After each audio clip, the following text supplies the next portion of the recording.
Commission. Honorable Speaker,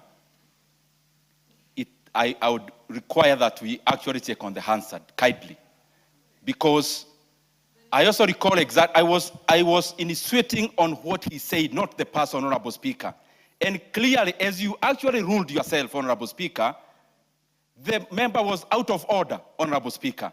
But for the continuity, because you are executing a very important issue, I withdraw, Honorable Speaker. Honorable Speaker, going forward.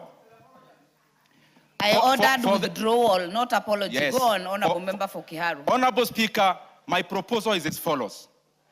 If we check the landing cost of both super petrol and diesel in Kenya, Honorable Speaker, taxes in terms of petrol account for 74 shillings and diesel account for close to 70 shillings, Honorable Speaker.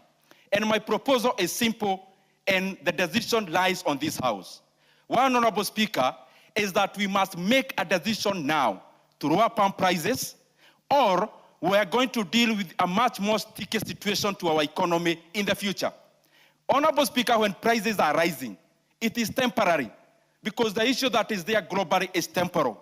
But there are decisions we can make that will affect our economy in the next many months to come, Honorable Speaker. Some of the variables of the economy, for example, take one, like fares. When we raise the prices of fuel, commensurate, the fares go up. But Honorable Speaker, even when the global oil prices will be going down in the next few months, Honorable Speaker, it will be highly unlikely that you are going to realize the downward trend in terms of fares. Because some of these economic variables are sticky in terms of coming down. And therefore, Honorable Speaker, I'll be appearing before Budget Committee and Finance to give these proposals. One, in the next 6 months, that we exempt fuel products from VAT, that is, we exempt the 8% that is there. Honorable Speaker, that you bring the cost in terms of pump by 15 shillings and 17 shillings respectively in terms of diesel and petrol. Secondly, is that, Honorable Speaker, we bring down RMLF by Kenya shilling 7.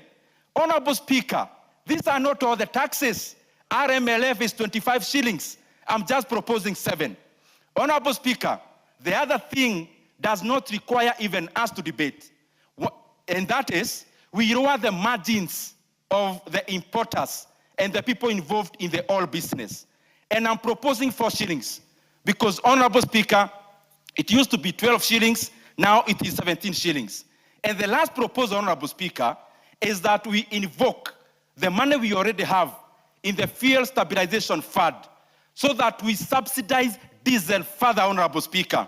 And if we do all these things, Honorable Speaker, the pump price will be around 187 shillings, Honorable Speaker, for petrol and diesel. Honorable Speaker, some people then are arguing, how are we going to recover the shortfall in terms of the revenues that are put forth? Honorable Speaker, we will go to the expenditure side, and that is why I'll be appearing before the Budget Committee. The kind of largesse we see in government, this is now the time to cut the flesh. It is the time to cut the fat. That the big offices that are currently enjoying huge budgets, Honorable Speaker, political budgets, it is now time, Honorable Speaker, we scale down on those expenditures for the sake of Kenyans, because we may tell Kenyans to tighten the belts, but Kenyans have no more belts to tighten, Honorable Speaker. Member for Kiharu, you have 2 minutes. The other thing, Honorable Speaker, that we have to be aware of, we can talk about global oil prices. It is fine. In 2022, a barrel of oil in May was around $120 per barrel. Now we are talking at around $90 per barrel as of today. Global oil prices were higher in 2022 than now. But now, the pump prices are higher than 2022. There is one denominator in there, Honorable Speaker. It is an animal called G to C, government to cartels, Honorable Speaker, but we like calling it G to G, Honorable Speaker. On the side of the vendors, we have government representing their countries. Saudi Aramco is a government entity. ADNOC is a government entity. Here in Kenya, what we did around that time of G to G, instead of pumping up our NOC, National Oil Corporation. Honorable Speaker, we did the unfathomable. We actually give it the last dose and finished it, Honorable Speaker. And therefore, currently, the government of Saudi Arabia and the government of UAE in that G2G, on this other side, they are dealing with a cartel which is milking Kenya's, Honorable Speaker, of their money. That there are people currently smiling out of profits Majority when the Leader. Kenyan people, Honorable Speaker, are having pain in the... Honorable Speaker, I didn't want to interrupt the member for Kiharu, but you know, these are House of Records. And the Honorable member for Kiharu pretends that G2G is not G2G, is G to C, and says it is government to cartels. This House and the country would benefit more from the member for Kiharu if he would substantiate and inform this House who are these cartels, because he seems to know them. Number two, Honorable Speaker, the member pretends that global oil prices were high in 2022. It would also be important for him to let the country know what was the cost of freight then, and was the Strait of Hormuz open then and today?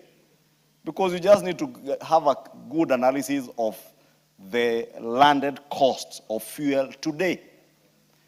And you will see that part of what is bedeviling the global economy, not the Kenyan economy, is the cost of freight. The same way, even airlines today are having to detour, take longer routes, and take a hit on their profits. You've made And your some point. park in their vehicles. Majority Leader. Their equipment. You've made your point. Let Honorable Member for Kiharu respond and finish. Honorable Speaker, in response, just to make it very clear to all of us, the fuel from Saudi Arabia does not pass through the Strait of Hormuz.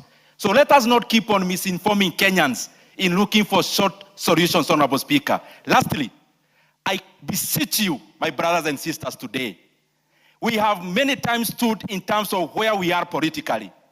There is now a test before us, and I call upon all of us, let us stand on the side of Kenyans for once, Honorable Speaker. There is something this House can do in terms of